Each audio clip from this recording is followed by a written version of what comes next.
Before I begin, I want to speak a little bit to what they talked about and the revelations about President Trump's disregard for our military and our veterans. Quite frankly, if what is written in The Atlantic is true, it's disgusting, and it affirms what most of us believe to be true, that Donald Trump is not fit to be the job of president, to be the commander-in-chief. The president reportedly said, and I emphasize reportedly said, that those who sign up to serve instead of doing something more lucrative are suckers. Let me be real clear. When my son was an assistant U.S. attorney and he volunteered to go to Kosovo while the war was going on as a civilian, he wasn't a sucker. When my son volunteered and joined the United States military as the Attorney General and went to Iraq for a year, won the Bronze Star and other commendations, he wasn't a sucker. The servicemen and women he served with, particularly those who did not come home, were not losers.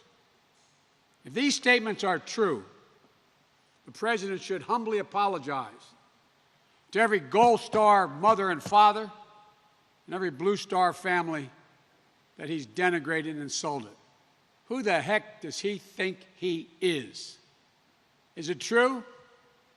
Well, we've heard from his own mouth his characterizations of an American hero, John McCain, as a loser in 2015. Donald Trump said he was not a war hero. I like people who weren't captured. Well, good for him. And his dismissal of the traumatic brain injuries suffered by troops serving in Iraq as mere headaches not too long ago. He stood by, failing to take action or even raise the issue with Vladimir Putin, while the Kremlin puts bounties on the heads of American troops in Afghanistan. It's a sacred duty. And you're tired of hearing me say this. Those who've been covering me for years know. I get in trouble for saying, but I'm going to say it again. We have many obligations as a government. We only have one truly sacred obligation. Equip and support those who we send into harm's way, care for their families while they're gone, and care for them when they are home. That's the only truly sacred obligation a government has. Duty, honor, country. These are values that drive our service members. It's an all-voluntary outfit.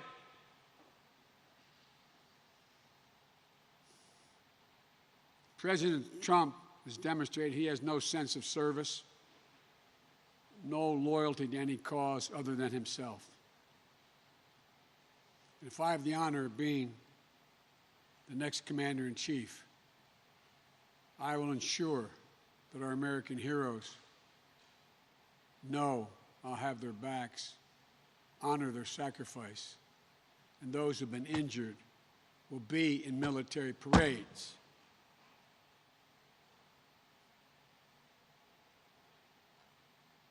I'm always cautioned not to lose my temper. This may be as close as I've come in this campaign. It's just a marker of how deeply President Trump and I disagree about the role of the President of the United States of America.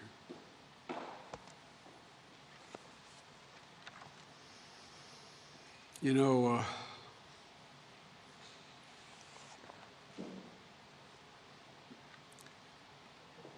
the August jobs report came out this morning. I'm grateful for everyone who found work again and found a glimmer of hope that brings them back from the edge. But there is real cause for concern as well. The pace of the job gains in August was slower than July, significantly slower than in May and June. More and more temporary layoffs are turning into permanent layoffs. 28 million people have filed for unemployment. And after 6 months in the pandemic, we're less than halfway back to where we were with 11.5 million Americans not getting their jobs back. We're still down 720,000 manufacturing jobs.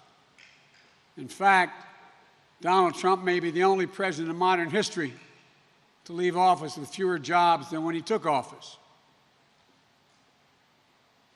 I talked to a lot of real working people. Ask them. They feel like they're being left behind. Ask them, how do they feel about the economy coming back? You'll find they don't feel it. And that's why I'm here today, to thank Paul Calistro and his team for hosting us at West End Neighborhood House here in Wilmington. Paul, your continued tradition of doing God's work for this community is important. This has been around for more than 130 years. Through pandemics, wars, depressions, West End has been here for generations of people. We're just looking for a chance, not a handout. Just a fair shot at a good job, a safe place to live, and a better life to pass down to their kids.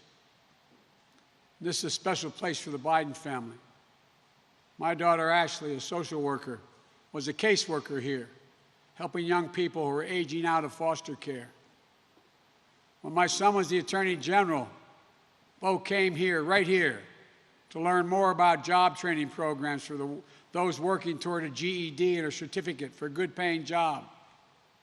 When I was senator and vice president, there were plenty of economists I had around me to talk about every aspect of the economy. But I always think about the people who walk through the doors here, working people, white, black, brown, Latino.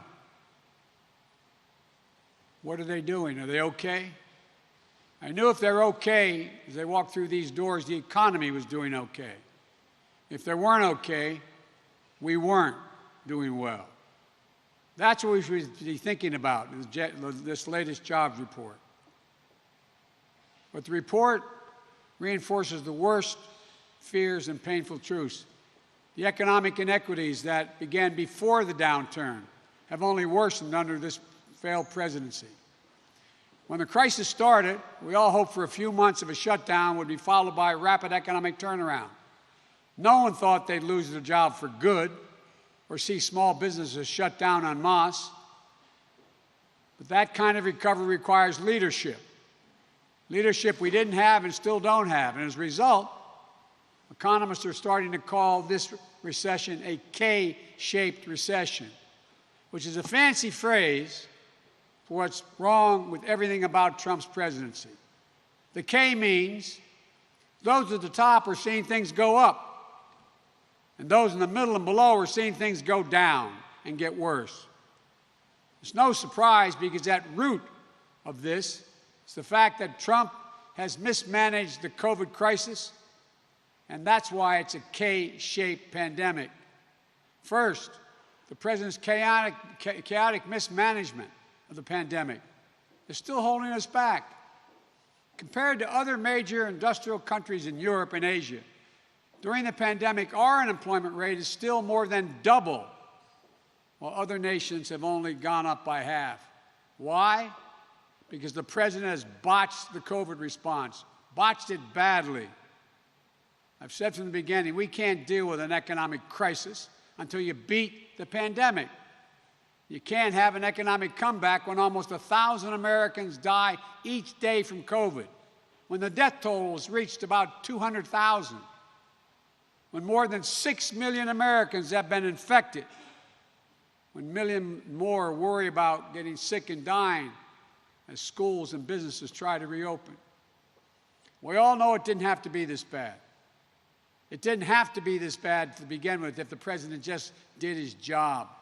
If he just took the virus seriously early on in January and February as it spread around the globe, if he just took the steps we needed back in March and April to institute widespread testing and tracing to control the virus, if he provided clear national scientific-based guidance to state and local authorities, if he just set a good example like social distancing and wearing a mask, that's not too much to ask. But it's almost like he doesn't care. He doesn't affect him because it doesn't affect him or his class of friends. Anyone with a big enough checkbook can get rapid tests on demand. If you don't, you might have to wait in line for hours and wait for weeks to get your result, if you can get them at all. If you have the kind of job where you can work from a laptop at home, remotely, risking getting COVID is very small at work. This job report shows that 37 million people reported teleworking in August. But if you work in an assembly line, or checkout counter, or a meatpacking plant, or drive a truck, or deliver packages, you're at much greater risk. And the job report shows that more than 27 million workers reported that they couldn't work or lost hours because their employer had to close or lost business due to the pandemic. If you can hire a private tutor or have a live-in child care, you can balance being a parent and remote schooling. If you can't, you have to do your job and be a teacher all at once. Jill and I have held briefings on reopening of school safety 2 days ago. Asking the question is, we hear so many parents call and ask us, educators as well, who feel like they're in an impossible situation. What are they supposed to do with our children when the president has made it so hard for schools to reopen safely? What's the alternative when it's devastating to keep them isolated from their friends and their support systems? I also said earlier this week, to the shock of many, that we lost more cops this year to COVID than on patrol. It's a reminder how an already dangerous job, law enforcement, has gotten more dangerous because of Trump's mismanagement. What may be just as shocking is many other jobs have also become dangerous due to COVID. Being a healthcare worker is now more dangerous than ever. We've lost hundreds of them this year because they weren't protected from COVID on the job. Being a meat packer is more dangerous than ever. So many have died due to getting COVID at work. Work for waitresses and waiters and transit workers, all have become more dangerous with so many dying of COVID. Ladies and gentlemen, no matter what he says or what he claims, you are not safer in Donald Trump's America. You're not safe in Donald Trump's America, where people are dying at a rate last seen when Americans were fighting in World War II. Donald Trump's malpractice during this pandemic has made being a working American a life or death work. And while there's a disproportionate impact on Black, Latino, and Asian Americans and Native Americans' working class communities, white working class communities are being hit hard as well. Opioid deaths, for example, are up during the pandemic, another crisis that Trump continues to all but ignore. In the meantime, Trump and his friends have strong views about what the rest of America should do. Quote, cut unemployment benefits to force people to go back to their jobs, end of quote. Defund Social Security and eliminate Obamacare in the middle of a pandemic, end of quote. Reopen public schools without resources or guidance. Reopen Main Street business without protection for workers so corporations can continue to soar. This is their plan. Second, and similarly, the economic pain remains unrelenting for millions of working people of every race and background who aren't getting relief they need. Meanwhile, wealthy are doing just fine, some better than ever. This divergence in fortunes is unique to any recession in recent memory. And the painful truth is, we just have a president who just doesn't see it. He doesn't feel it. He doesn't understand. He just doesn't care. He thinks if the stock market is up, then everything's fine. If his wealthy friends and donors are doing well, then everything's doing well. If corporations see their valuations rising, then they must be hiring. But the best economists know what I know. I've learned growing up in Scranton and Claymont, Delaware, up the road, places where folks aren't invested in the market like wealthy Americans. A measure of our economic success is the quality of life of the American people. And if your stocks soar as families teeter on the brink of hunger and homelessness, and our president calls that success, what does that say about what he values? When you see the world in such a narrow prism, it's no wonder he doesn't see nearly 30 million Americans on unemployment. 1 in 6 small businesses that are closed right now. He doesn't understand what life is like for people walking by their boarded-up shops. Educators afraid that doing their job, that job they love, will bring the virus home to the people they love. Or a parent searching for health insurance now that the furlough has turned into a layoff. It's no wonder he doesn't see the single mom forced to wait in a 3-hour food line.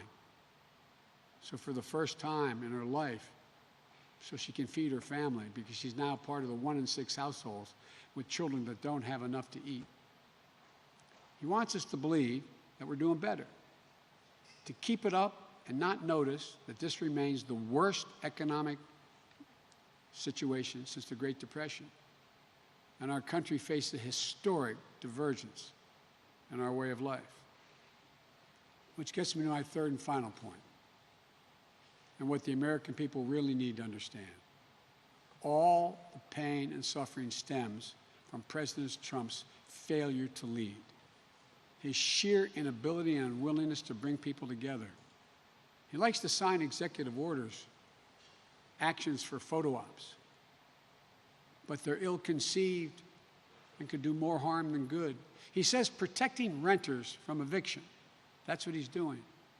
But he's not giving them any support to pay the rent when it comes due. Millions of Americans will only be left with the terrible choice between eviction and living in the streets, or paying back rent they simply don't have, when there was an answer offered and rejected. He says he's continuing to provide enhanced unemployment insurance payments, but he cut the amount that everyone on it will receive, leaves them on the edge when it runs out in a few weeks or sooner. He should be doing his job of calling congressional leaders together immediately to get a deal and deliver real results for the American people.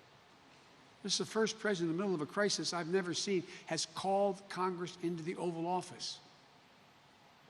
If I were president, that's what I'd do, and I'd get it done like previous presidents.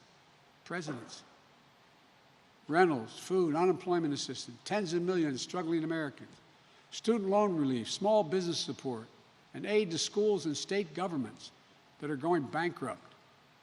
And as long as this pandemic and the accompanying economic catastrophe persist, no one should have their water or power cut off because they can't afford to pay the bill.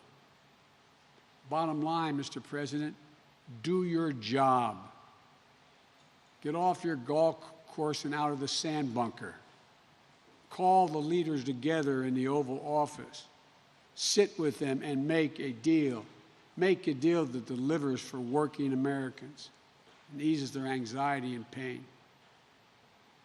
In July, I laid out my Build Back Better plan for an economy that works for everyone. Over the next 3 weeks, I'll be laying out the sharp contrast my plan has with the president's non-plans. I'll be asking the American people 3 basic questions. Who can handle the pandemic? Who can keep their promises? And who cares about and will fight for working families? Like the people here at West End, throughout this pandemic, they found their way to keep the center open safely and provide for critical services. No one here has been laid off. They adjusted their spaces for social distancing. They started a lending program to help local businesses, hair salons, and other small businesses. They continued their child care services, which is critical for so many working families. By pure courage, heart, and grit, they never give up and they never give in as they pursue the full promise for America. That's the story of the people of this community and this country. That's who we are. Give ordinary Americans just half a chance, and they never let the country down. They'll do extraordinary things. They'll never let us down, unlike the current president And unlike the current president, I won't let you down either. That's what this election is about. Helping people unite, get together, and move this country back in the direction that we can be. There's nothing beyond our capacity. Nothing. If we just do it together. Thank you all, and I now take your questions. I guess, are you calling on people, or how am I don't have a list, so you go ahead and call.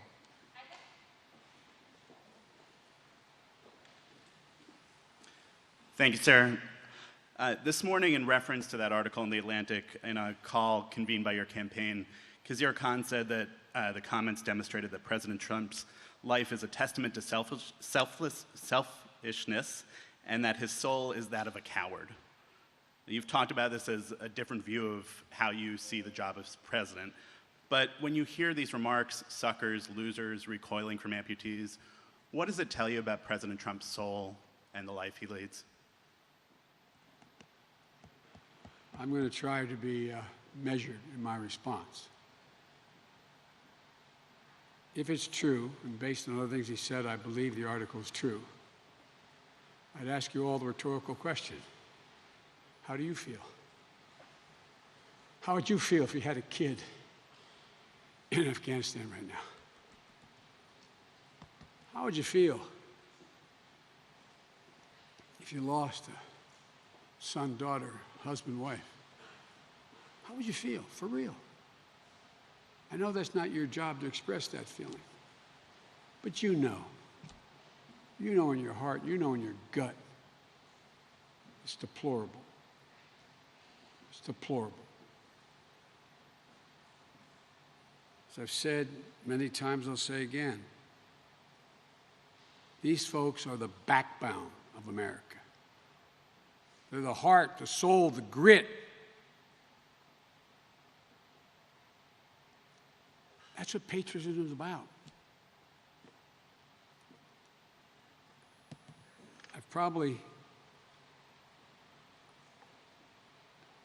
I've just never been as disappointed in my whole career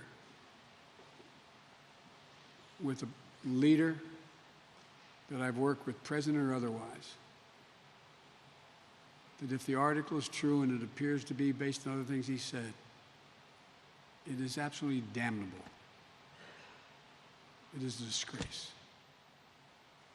Cesky, on a somewhat related topic, what would you say to the supporters of the QAnon, the people who believe in that conspiracy, what they think is true about America, that there's sex trafficking and a conspiracy against President Trump, and what would you say to President Trump for not rejecting that conspiracy and the people who believe in it?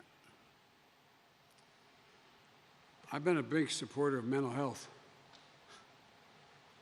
I'd recommend that people who believe it maybe should take advantage while it still exists in the Affordable Care Act. It's bizarre, totally bizarre.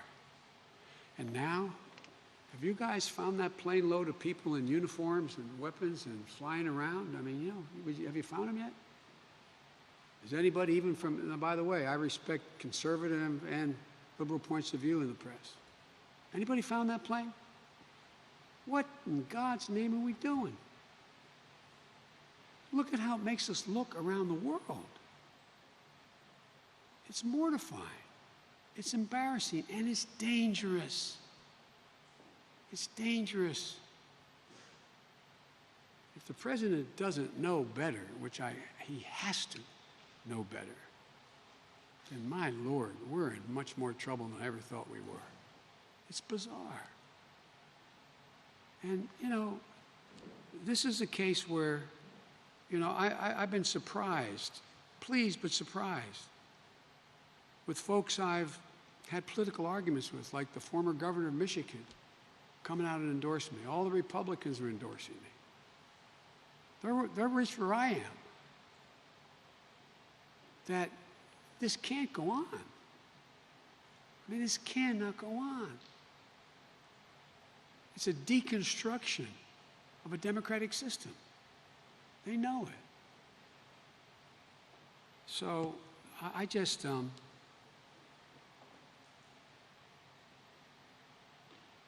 I'll conclude with what you heard me say many times before. The words of a president matter, even a lousy president. It gives succor, it gives encouragement to people who are spouting irrational views that no one has even close to ever presuming or showing ever existed. And it's done for a simple reason. From the very beginning, he's understood the only way he could win the first time and can win this time is he fundamentally divides the nation. Puts the nation, divides us so we're at each other's throats. That's not who we are. That's not who we are. Thank you, sir.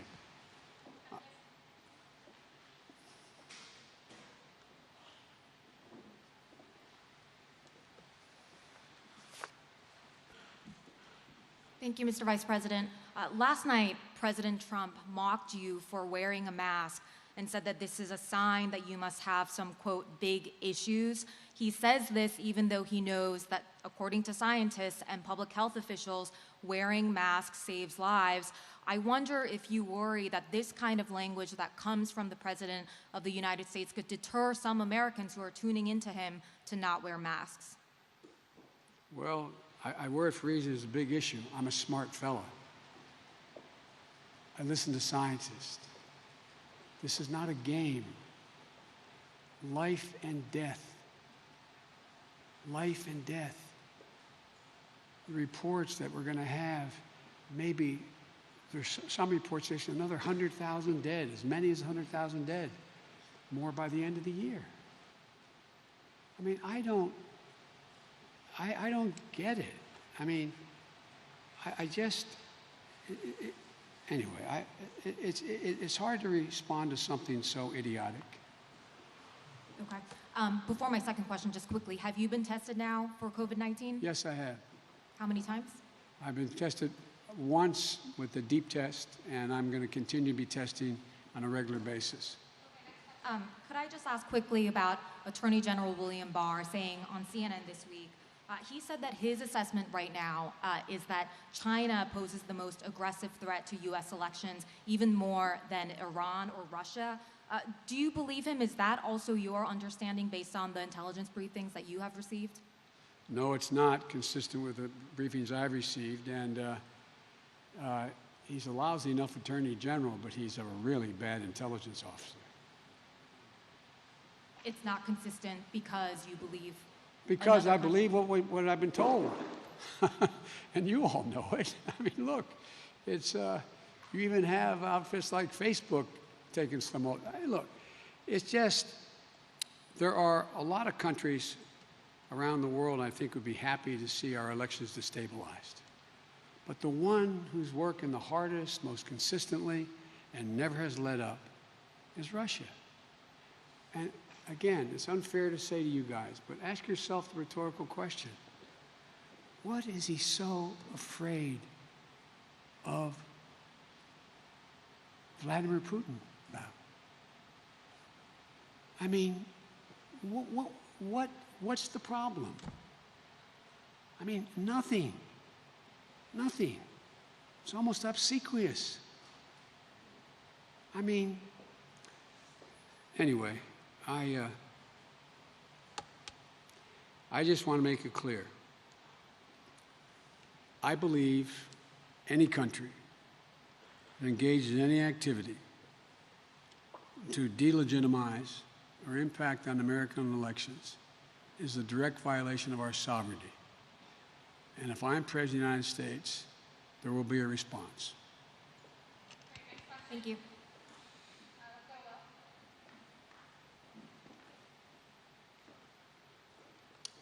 Sir, it's been a couple of weeks now since you announced Senator Harris as your running mate, and we haven't seen her out very much, including yesterday in Kenosha.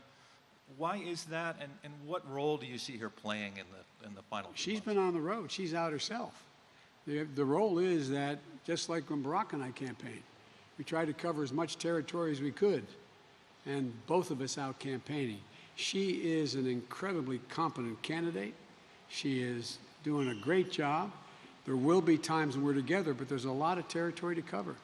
I talk with her almost every day. I speak with her. We work together, and I have great confidence in her. There's nothing about not campaigning together. It's about being able to cover more territory. And just as a second question, do you know when you will have another COVID test? Do you have any plan, any future testing coming up? Well, what they're doing is they're going to do it on a regular basis because everyone on my service detail and people who come into the house with me, they're all attested. So I just, yes, sir, show up and put my head back, when they tell me. You don't know when it'll be? The next one? Pardon me? You don't know when the next one will be? No, I imagine it'll be sometime this week. I just don't know. But it'll be a regular basis. Thank you.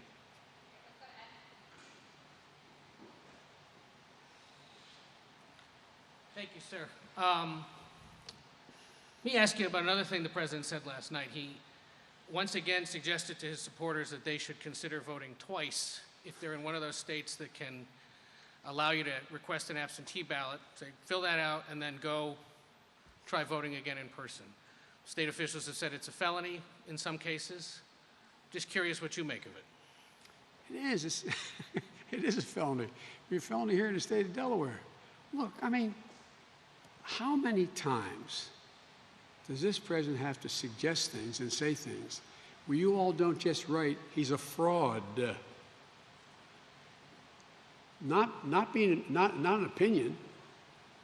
He wanted to, maybe we should delay the election. Maybe we should, write-in ballots are fraudulent, not a single bit of evidence. It just is, and I think it's all designed to create so much chaos that no matter what the outcome of the election is, that it's thrown up in the air. That must be his reason because, he says and does things that no other president that I'm aware of in American history has ever done. And we all go, well, there's another ridiculous, illegal, inappropriate thing he said, but he says so many of them, it doesn't matter. It is, it just undermines the legitimacy of our democratic process, and it's dangerous. You said today is the angriest you've been as a presidential candidate? But you said you're trying to restrain yourself. There are a lot of people out there who are supporting you or are inclined to not vote for the president who would say, why isn't Joe Biden angrier about all of this? Because presidents of the United States should be presidential and should lead by example, as well as make clear exactly where they stand. Getting down in the gutter like the president does, saying things that I'd be inclined if we were behind a barn somewhere, would be a different thing. But that's not the job of a president. The job of a president is to set an example. My anger is real because I must tell you, I carry, and I deliberately didn't bring with me today, Delaware National Guard had a pin made up. That's a gold star that was made up for my son, Bo, who didn't die in the field. And I always carry it with me. And I didn't carry it today because I was worried that if I focused too much on it, that I would engage in some of the kind of language the president has used. But I just think it is sick. It is deplorable. It is so un-American. It is so unpatriotic. And then watching him this morning, while I was shaving and the TV on, talking about he never said anything like that. He honored John McCain. He's the reason why flags were flown at half-mast. Oh, wasn't that noble of him? He's the same guy that when the ship went into harbor, he made sure the USS McCain was covered. You couldn't see it. He's the same guy that denigrated John. He's the same guy who did a similar thing the way he talked about George H.W. Bush, who was shot down in the Pacific. I mean, but he just stands there. It's almost pathological. I've never said anything like that. No one's been better to the military. I've just got to focus on what has to be done, not what he did, what I do from here, what gets done from here. Thank you, sir. Thank you, Mr. Vice President. If I could follow up on Ed's question about voting. We know the president has been attacking mail-in voting. He's even now suggesting his supporters vote twice. We also know that Russia has been trying to sow doubt about this system. Are you concerned at all that this messaging may be working, that your supporters may give up on voting by mail because they're concerned that it may be rigged? Yes, I am. That's why I try not to talk about it so much, because we're playing, the more we talk about, there's two things he wants us to talk about. Is the election legitimate? And the whole country's up in flames. Everything's burning. Law and order. Because he doesn't want to talk about anything at all about the job he hasn't done. And so it's a conundrum. There's a lot we could talk about in terms of the specifics that Russia is doing and not doing. But when you do, all it does is undermine what people think may be the legitimate. What I don't want to have happen, I don't want people reaching the point where you could understand sometimes it's not worth voting. You know, it seems to me that one of the things that I keep trying to say to people is go to iwillvote.com. Figure out iwillvote.com and figure out where you can vote, how you can vote, what's available to you, where you can vote early, where you can vote in person, where it's going to be safe for you, etc. Plan now. Plan now. But the more chaos that is sown here, it's going to disincline people to show up. And in a sense, every time I speak about it, I feel like I'm playing at his game. I mean, is that, not that you agree with me, but does it make sense what I'm saying? That's what so I think that's all part of the deal.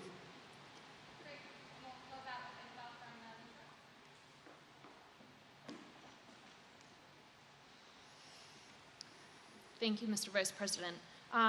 Going back to the jobless report from this morning, you had acknowledged that less than half of the 22 million jobs that were lost this spring because of the pandemic have been recovered.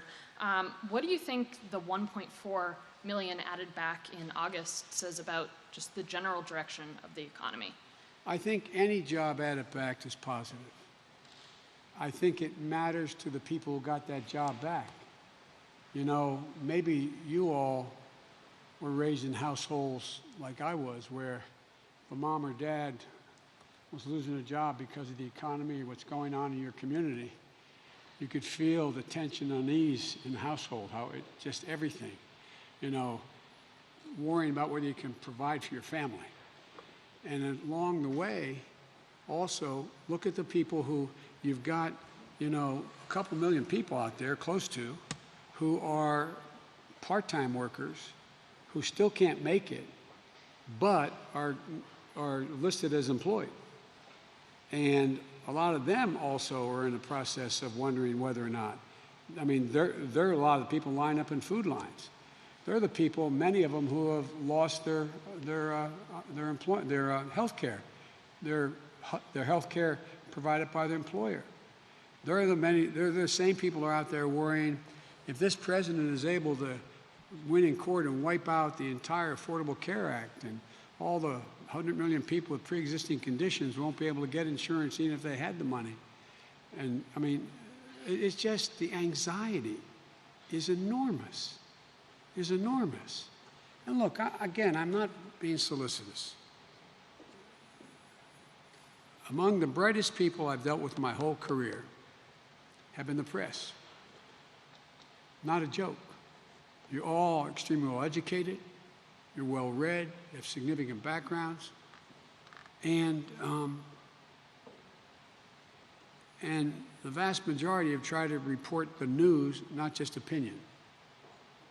But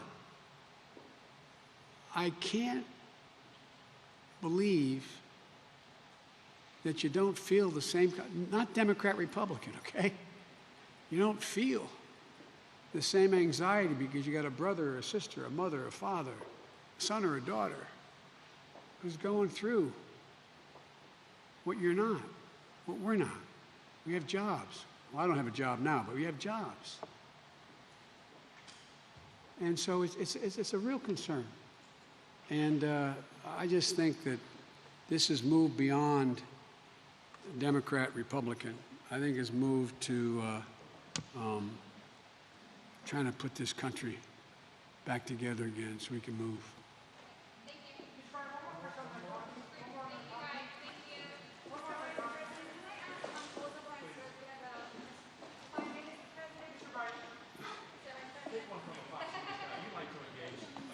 I like to President, engage. if I may ask, President Trump has just announced a Kosovo and Serbia deal, and as part, President Trump has just announced an economic normalization deal between Serbia and Kosovo. And part of that deal is Kosovo and Israel having diplomatic normalization. You have stated that you support a two-state solution in the Middle East. Would you support more Muslim-majority countries normalizing relations with Israel, even though it may mean that the Palestinians will lose leverage in their fight towards a two-state solution? Well, first of all, I don't know what the deal is you're referring to, okay? What I have argued relative to Serbia and Kosovo is that Kosovo should be an independent country, not a part of Serbia. I've spent a lot of time there. And so I don't know how, I assume that would reinforce that independence, but I don't know based on what's being said. I think normalization of relations among countries is by and large, in almost every instance, a good thing.